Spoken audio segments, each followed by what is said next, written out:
नमः शिवाय। हर हर महादेव। सावन मास के इस पावन अवसर पर आप सभी का स्वागत है। आज हम जानेंगे जलाभिषेक का महत्व। जब कोई भक्त श्रद्धा और प्रेम से भगवान शिव को केवल एक लोटा जल भी अर्पित करता है तो वह केवल जल नहीं चढ़ाता बल्कि अपनी श्रद्धा, अपने विश्वास, अपने मन की पवित्रता और अपनी प्रार्थनाएं भगवान के चरणों में समर्पित करता है। शास्त्रों में भगवान शिव को आशुतोष कहा गया है, अर्थात वे जो अत्यंत शीघ्र प्रसन्न हो जाते हैं। उन्हें प्रसन्न करने के लिए बड़े यज्ञ या महंगे उपहार आवश्यक नहीं हैं। सच्चे मन से अर्पित किया गया जल भी उनकी कृपा का कारण बन सकता है। आज की इस प्रस्तुति में हम जानेंगे जलाभिषेक क्या है, इसका आध्यात्मिक महत्व क्या है, सावन में इसका विशेष महत्व क्यों माना जाता है, जलाभिषेक कैसे करना चाहिए और किन बातों का ध्यान रखना चाहिए। तो आइए श्रद्धा के साथ इस दिव्य यात्रा की शुरुआत करते हैं। भगवान शिव के शिवलिंग पर श्रद्धा पूर्वक जल अर्पित करने की प्रक्रिया को जलाभिषेक कहा जाता है।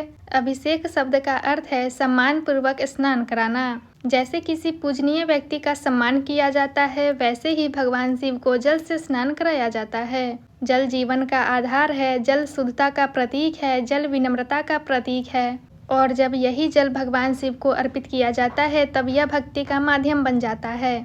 पुराणों में वर्णन मिलता है कि समुद्र मंथन के समय जब हलाहल विष निकला तब संपूर्ण सृष्टि संकट में पड़ गई। देवताओं और असुरों में कोई भी उस विष को धारण करने में सक्षम नहीं था।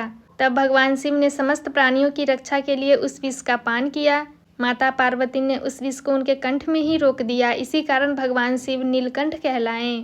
ऐसा माना जाता है कि विष की तीव्रता को शांत करने के लिए देवताओं ने भगवान शिव पर जल अर्पित किया। इसी स्मरण में आज भी भक्त भगवान शिव का जलाभिषेक करते हैं। यह कथा शिव की करुणा, त्याग और लोक कल्याण की भावना का प्रतीक है। सावन का महीना भगवान शिव की आराधना के लिए अत्यंत शुभ माना जाता है। इस महीने में प्रकृति भी हरियाली से भर जाती है। बारिश का जल धरती को शीतलता देता है। ऐसे समय में भगवान शिव की पूजा और जलाभिषेक का विशेष महत्व बताया गया है। कई भक्त प्रतिदिन जलाभिषेक करते हैं तो कई विशेष रूप से सोमवार के दिन।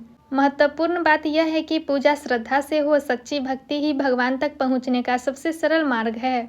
यदि घर में शिवलिंग स्थापित है या आप मंदिर जाते हैं तो इस सरल विधि का पालन कर सकते हैं। सबसे पहले स्नान करके स्वच्छ वस्त्र धारण करें, पूजा स्थान को साफ रखें, दीपक और धूप प्रज्वलित करें। अब दोनों हाथ जोड़कर भगवान शिव का ध्यान करें। इसके बाद स्वच्छ जल या उपलब्ध होने पर गंगाजल से शिवलिंग पर धीरे धीरे जल अर्पित करें। जल चढ़ाते समय श्रद्धा से ओम नमः शिवाय का जाप करें। इसके बाद बेलपत्र, पुष्प, फल या अपनी सामर्थ्य अनुसार पूजा सामग्री अर्पित करें। अंत में भगवान शिव से प्रार्थना करें, हे महादेव, मेरे मन को निर्मल बनाइए और मुझे सत्य तथा धर्म के मार्ग पर चलने की शक्ति दीजिए। जलाभिषेक हमेशा श्रद्धा और शांत मन से करें। जल व्यर्थ न बहाएं। शिवलिंग पर जल धीरे धीरे अर्पित करें। पूजा के समय मन में क्रोध, द्वेष और अहंकार का त्याग करने का प्रयास करें। याद रखें, भगवान शिव बाहरी आडंबर से अधिक निर्मल हृदय को स्वीकार करते हैं। जिस प्रकार जल सभी को समान रूप से शीतलता देता है, उसी प्रकार भगवान शिव हमें सिखाते हैं कि हमारा जीवन भी करुणा, क्षमा और सेवा से भरा होना चाहिए।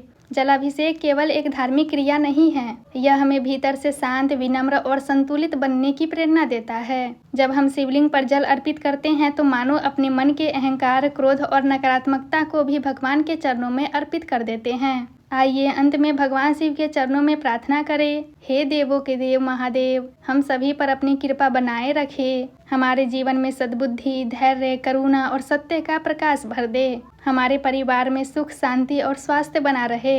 हमारे मन से भय, अहंकार और नकारात्मकता को दूर करे। हमें ऐसा जीवन दे जो सेवा, प्रेम और धर्म के मार्ग पर चल सके। ओम नमः शिवाय। यदि आपको यह प्रस्तुति पसंद आई हो तो वीडियो को लाइक करें, अपने परिवार और मित्रों के साथ अवश्य साझा करें, इसलिए कि अधिक से अधिक लोग सावन में भगवान शिव की सरल और श्रद्धापूर्ण पूजा का महत्व जान सके। कमेंट में श्रद्धा से लिखें, ओम नमः शिवाय। हम फिर मिलेंगे सावन साधना श्रृंखला के अगले दिन एक नए आध्यात्मिक विषय के साथ। तब तक के लिए हर हर महादेव। ओम नमः शिवाय।